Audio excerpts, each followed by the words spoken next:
Assalamualaikum warahmatullahi wabarakatuh. Eh, saya dari kelompok 4 akan menjelaskan tentang apa itu fermentasi alkohol. Sebelumnya, dari kelompok 4 itu ada anggota yang terdiri dari Amalia Putri Diwanti, saya sendiri Arif Panutan, Diana Amalia, Regita Cahyaningsih, Syifa Pranadevia, dan Ian Sola Graciano.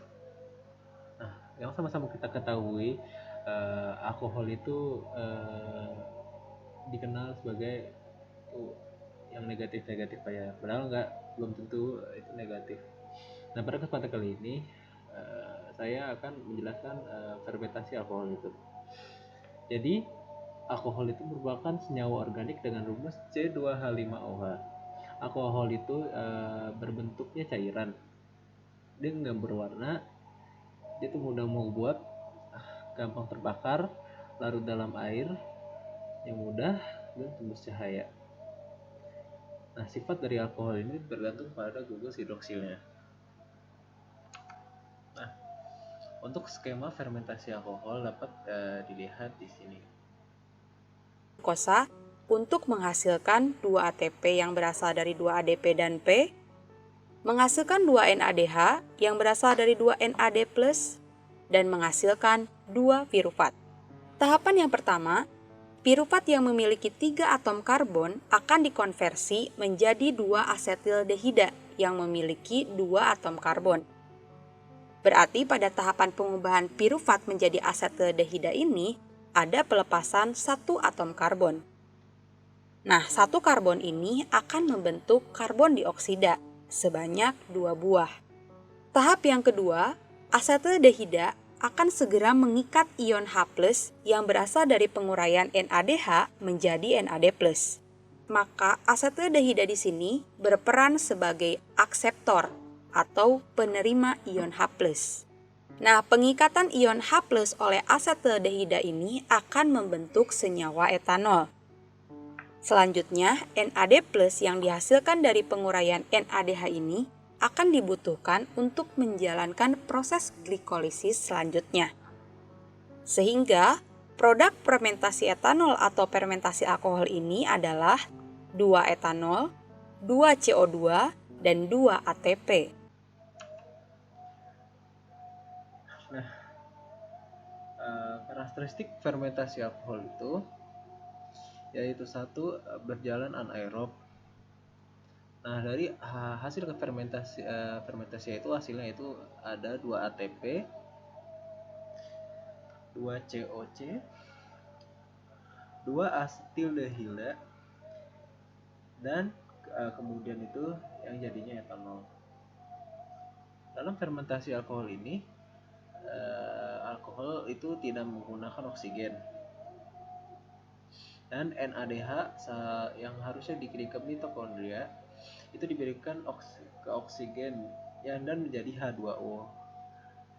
Karena tidak pakai oksigen, NADH ini itu berikatan dengan ion H+-nya oleh asetildehida dan akan menjadi etanol. Nah, apa sih manfaat alkohol itu? Kan tadi saya sudah menjelaskan tentang fermentasinya itu. Nah, kegunaan alkohol itu di kehidupan sehari itu banyak. Kan itu tadi sudah saya bilang di awal, alkohol itu sering dikaitkan dengan hal yang negatif, padahal tidak. Alkohol itu dapat digunakan sebagai bahan baku obat-obatan, terus untuk kosmetik, dan untuk pelarut organik. Selanjutnya, kita akan membahas tentang katabolisme lemak. Di sini, kami akan membahas tentang 3 poin, yaitu pengertian, proses, dan fungsi. Yang pertama, pengertian. Apa sih katabolisme lemak itu? Katabolisme sendiri ialah pemecahan atau penguraian senyawa kompleks atau organik menjadi sederhana atau anorganik yang menghasilkan energi. Katabolisme lemak itu dimulai dalam sistem pencernaan makanan yang akan dipecah menjadi asam lemak dan gliserol. Kita lihat prosesnya ya. Ini prosesnya. Katabolisme lemak dan protein bedanya sama Katabolisme lemak, Katabolisme protein, biasa. sama karbohidrat. Itu ada hidrolisis lemak sama hidrolisis protein. Jadi yang sebelah kiri ini katabolisme lemak dari sini ke sini, kalau yang protein dari sini ke sini. Nanti stepnya gimana? Karbohidrat selain glukosa itu akan dipecah jadi glukosa, berubah menjadi triosa fosfat, terus asam pirufat. Ini kayak biasa aja, kayak yang awal.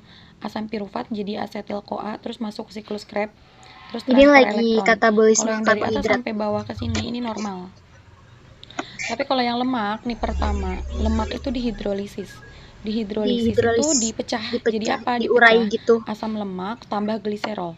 Asam lemak sama gliserol. Gliserol Nanti gliserolnya itu diubah menjadi akan berubah menjadi triosa triosa fosfat. fosfat. Jadi Diubah berhubungan ya. sama karbohidrat gitu. Fungsinya ialah lemak juga dapat digunakan sebagai sumber energi. Makanya tadi dihidrolisis dulu jadi asam lemak dan gliserol. Fermentasi asam laktat. Pengertian. Fermentasi asam laktat terjadi ketika kebutuhan oksigen tidak tercukupi. Hal ini bisa terjadi karena kita bekerja terlalu berat, lebih tepatnya terjadi di sel otot. Proses fermentasi asam laktat. Proses fermentasi diawali dengan proses glikolisis yang mengkonversi glukosa menjadi 2 ATP yang berasal dari 2 ADP dan dihasilkan 2 NADH yang berasal dari 2 NAD+, sehingga menghasilkan 2 pirufat. 2 pirufat yang terbentuk akan langsung direduksi dengan NADH menjadi NAD+ kembali untuk membentuk asam laktat sebagai produk akhirnya. Sehingga hasil akhirnya adalah 2 asam laktat dan 2 ATP. Pada proses fermentasi ini tidak dihasilkan karbon dioksida. Sifat asam laktat. Asam laktat yang dihasilkan pada proses fermentasi ini dapat bersifat toksik pada tubuh. Ketika terakumulasi pada salah satu titik tubuh tertentu, akan menimbulkan ketidaknyamanan yaitu nyeri otot, pegal, kaku, dan kram. Tetapi rasa sakit itu akan hilang jika kita beristirahat atau berolahraga setelah beberapa hari, karena darah akan membawa kelebihan asam laktat pada otot menuju hati untuk dikonversikan menjadi pirufat kembali.